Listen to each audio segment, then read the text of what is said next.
इस दुनिया का चाहे कोई भी काम हो, अगर हर काम इंसान के मर्जी के मुताबिक होने लगे तो फिर एक इंसान कभी किसी दूसरे इंसान को जीने नहीं देगा। आज के कहानी में एक व्यक्ति अपने ख्वाहिशों को पूरा करने के लिए भरपूर कोशिश करता है, लेकिन जब उसकी ख्वाहिशें पूरी नहीं हो पाती है तो फिर ज़ोर ज़बरदस्ती पे उतर जाता है। और उसके ज़ोर ज़बरदस्ती की वजह से ही एक दिन एक लड़की हमेशा के लिए इस दुनिया को छोड़ के चली जाती है। असलियत जब लोगों को मालूम चलता है तो इसे सुनने के बाद लोगों के अंदर गुस्सा फूट फूट कर बाहर निकलने लगता है। इससे पहले कि लोग बेकाबू हो उठे, पुलिस तुरंत ही उस अपराधी को अपने कस्टडी में लेकर थाने पहुंच जाती है। नमस्कार, आदाब, मैं हसमुद्दी और आप देख रहे हैं सफ़र क्राइम तक। आज की जो सच्ची घटना मैं आपको सुनाने वाला हूं, दरअसल ये घटना है उत्तर प्रदेश की। उत्तर प्रदेश का एक ज़िला पड़ता है मुरादाबाद, और इसी मुरादाबाद का एक इलाका आता है लाइन पार। इसी लाइन पार इलाके का रहने वाला महावीर सिंह सैनी, पत्नी का नाम शारदा। महावीर के टोटल 4 बच्चे हैं, जिसमें 3 बेटियां और एक छोटा बेटा है। महावीर अपनी 2 बेटियों की शादी कर चुका है। तीसरे नंबर की बेटी है पूनम। पूनम जिसकी उम्र है लगभग 19 साल के आसपास, जो 9th क्लास की स्टूडेंट है। छोटा बेटा अंकित। महावीर जो कि राजमिस्त्री का काम करता है, थोड़े बहुत पैसे कमाता है और अपने परिवार के साथ बड़े ही खुशहाल तरीके से जीवन व्यतीत करता है। बात कर रहा हूँ मैं 10 दिसंबर 2016 की सुबह के 10 बजे के आसपास। महावीर हर रोज़ की तरह अपने ड्यूटी पर निकल जाता है। छोटा बेटा अंकित अपने ट्यूशन के लिए चला जाता है और घर पे महावीर की पत्नी शारदा और उसकी बेटी पूनम ही रह जाती है। शारदा अपने बाथरूम में नहाने के लिए चली जाती है और पूनम अपने घर के काम काजों में लग जाती है। लेकिन शारदा को बाथरूम में गए हुए अभी मात्र 10 मिनट भी नहीं हुआ था कि अचानक उसके कानों में ज़ोर ज़ोर से चीखने चिल्लाने की आवाज़ें सुनाई देने लगती है। शारदा जब उस आवाज़ को सुनती है तो उसे सुनने के बाद पहचानने में शारदा को थोड़ा सा भी वक्त नहीं लगता है। दरअसल वह आवाज़ें किसी और की नहीं बल्कि उसी की बेटी पूनम की थी। शारदा जैसे तैसे कपड़े पहनती है और तुरंत ही बाथरूम से बाहर निकलती है। लेकिन बाथरूम से जैसे ही बाहर निकलती है, बाहर का नज़ारा जब देखती है तो बाहर का नज़ारा देखने के बाद शारदा के पैरों तले ज़मीन खिसक जाती है। दरअसल शारदा देखती है कि उसके सामने ही उसकी बेटी पूनम आग के लपेटों में आ चुकी है। पूनम आग में बुरी तरीके से जल रही थी और काफ़ी ज़ोर ज़ोर से चीख चिल्ला रही थी। शारदा जैसी इस तरह की नज़ारा देखती है, देख करके शारदा भी एकदम से चीखने चिल्लाने लगती है और अपनी बेटी के शरीर पे जो आग लगा था उसे बुझाने की कोशिश करती है।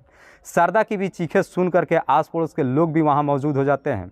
पूनम को जब आग के लपेटों में देखते हैं, किसी भी तरीके से उस आग पे काबू तो पा लेते हैं, लेकिन पूनम इस कदर से जल चुकी थी कि आखिरकार बेहोश होकर वहीं पे गिर जाती है। लोग आनन फानन में पूनम को उठाकर नज़दीकी हॉस्पिटल में लेकर जाते हैं। लेकिन जैसे ही नज़दीकी हॉस्पिटल में लेकर जाते हैं, डॉक्टर सबसे पहले इस बात की जानकारी नज़दीकी थाने में दे देते हैं। पुलिस तुरंत ही हॉस्पिटल पहुंचती है और साथ ही साथ इस बात की सूचना पूनम के पिता महावीर को भी दी जाती है। महावीर भी रोते बिलखते हॉस्पिटल में पहुंचता है। पुलिस जब हॉस्पिटल में पहुंचती है तो सबसे पहले डॉक्टर से बातचीत करती है। डॉक्टर कहते हैं कि साहब, बच्ची की हालत काफ़ी गंभीर है और वो हमारे बस की नहीं है, उसे किसी बेहतर हॉस्पिटल में ले जाना पड़ेगा। पुलिस जब डॉक्टर से सलाह लेती है तो डॉक्टर्स कहते हैं कि उसे दिल्ली के सफदरजंग हॉस्पिटल में ले जाया जाए। आखिरकार पूनम के माता पिता भी दिल्ली के सफदरजंग में पूनम को ले जाने के लिए तैयार हो जाते हैं और 10 दिसंबर 2016 को ही पूनम के माता पिता पूनम को लेकर दिल्ली के लिए रवाना हो जाते हैं। दिल्ली के सफदरजंग हॉस्पिटल में 11 तारीख को जब पूनम एडमिट होती है, डॉक्टर जब उसका ट्रीटमेंट करते हैं, पूनम हल्की से होश में आती है। पूनम जैसे ही होश में आती है, पुलिस सबसे पहले उससे बयान लेती है। पुलिस पूनम से पूछताछ करती है कि क्या तुम बता सकती हो कि इस तरह की हरकत तुम्हारे साथ किसने किया है।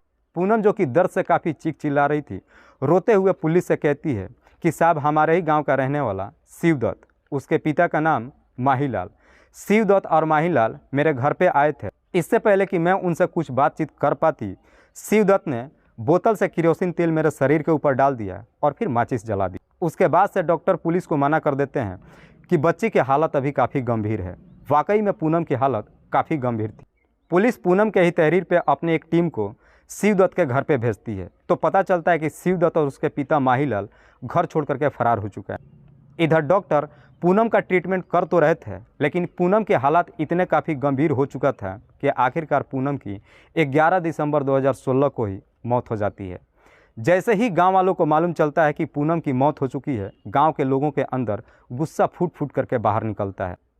अगले दिन 12 दिसंबर 2016 को पूनम की डेड बॉडी उसके गांव में आती है, लेकिन पूनम की डेड बॉडी जब उसके गांव में आती है, लोग पुलिस के ऊपर दबाव देने लगते हैं कि इसका जो भी अपराधी है उसे जल्द से जल्द कस्टडी में लिया जाए और उसे कड़ी से कड़ी सज़ा दी जाए। गांव का माहौल इतना काफ़ी बिगड़ चुका था कि पुलिस भी काफ़ी बल में वहां पे फोर्स तैनात कर देती है और किसी भी तरीके से आखिरकार गांव वालों पे काबू पा लेती है। गांव वालों को समझाते हुए पुलिस कहती है कि इसका जो भी अपराधी है हम किसी भी कीमत पर उन्हें नहीं बख्शेंगे। आखिरकार उसी दिन 12 दिसंबर 2016 को ही पुलिस शिवदत्त को अपने कस्टडी में लेकर थाने पहुंच जाती है और फिर शिवदत्त से इस पूरे घटना के बारे में पूछताछ करती है। शिवदत्त भी तुरंत ही अपनी सच्चाई कबूल कर लेता है। शिवदत्त, जिसकी उम्र लगभग 25 साल के आसपास है। शिवदत्त के पिता का नाम माहीलाल। शिवदत्त, जो कि लोगों का घर बनाने का ठेके पे काम लेता है, अपने इलाके का काफ़ी दबंग टाइप का व्यक्ति है। शिवदत्त जो लोगों का घर बनाने का ठेके पे काम लेता है, उसी के अंडर में महावीर भी राजमिस्त्री का काम करता है। इस सिलसिले में अक्सर शिवदत्त महावीर के भी घर पे आया जा करता है। एक दिन शिवदत्त जब महावीर के घर पे जाता है तो उसकी बेटी पूनम को देखता है। शिवदत्त जब पूनम को देखता है, उसकी खूबसूरती देखकर उसका दीवाना हो जाता है और फिर उसके बाद से पूनम के आगे पीछे घूमना फिरना शुरू कर देता है। पूनम, जो कि अपने ही घर के बगल में एक बुटीक शॉप खोल रखी है जो महिलाओं का कपड़ा सिलने का काम करती है। उसके बाद से पूनम जब भी दुकान में काम करने के लिए जाती है, रास्ते में शिवदत्त उसे काफ़ी परेशान करता है। शिवदत्त एक दिन अपनी दिल की बात पूनम से कहता है कि मैं तुमसे बेइंतहा मोहब्बत करता हूँ और मैं तुम ही से शादी भी करना चाहता हूँ। लेकिन पूनम शिवदत्त को साफ इनकार कर देती है और कहती है कि मैं तुमसे कोई प्यार नहीं करती हूँ और ना ही मैं तुमसे शादी करना चाहती हूँ। पूनम जैसी इस तरह की बातें कहती है, इसे सुन करके शिवदत्त एकदम से गुस्से में भड़क जाता है। लेकिन पूनम जब घर पे जाती है, इस बात की जानकारी अपने पिता को दे देती है। महावीर को जैसी सच्चाई मालूम चलता है, महावीर शिवदत्त के पिता माहीलाल से मुलाकात करता है और माहीलाल को समझाते हुए कहता है कि तुम अपने बेटे को समझा दो क्योंकि वो मेरी बच्ची को काफ़ी परेशान कर रहा है। और महावीर मात्र इतनी सी बात कहकर घर वापस आ जाता है। लेकिन जैसे इस बात की जानकारी शिवदत्त को मालूम चलता है कि महावीर ने उसके पिता से जाकर उसकी शिकायत किया है, इस बात से शिवदत्त काफ़ी गुस्से में भड़क जाता है और फिर से पूनम के घर पे जाता है और पूनम को जा कर के धमकी देते हुए कहता है कि मैंने तुमसे प्यार से बोला है कि मैं तुमसे प्यार करता हूँ, तुम मुझसे शादी कर लो, लेकिन शायद तुम्हें मेरी बातें समझ में नहीं आई। इतना याद रखना कि शादी तो तुम सिर्फ़ और सिर्फ मुझसे ही करोगी। प्यार से अगर बात मान गई तो ठीक है, अगर प्यार से बात नहीं मानी तो तुम्हारे लिए ठीक नहीं होगा। धमकी दे करके शिवदत्त वापस अपने घर चला आता है। लेकिन जैसे ही धमकी देकर वापस अपने घर आता है, इस बात की जानकारी पूनम के आस पड़ोस के लोगों को भी मालूम चल जाता है।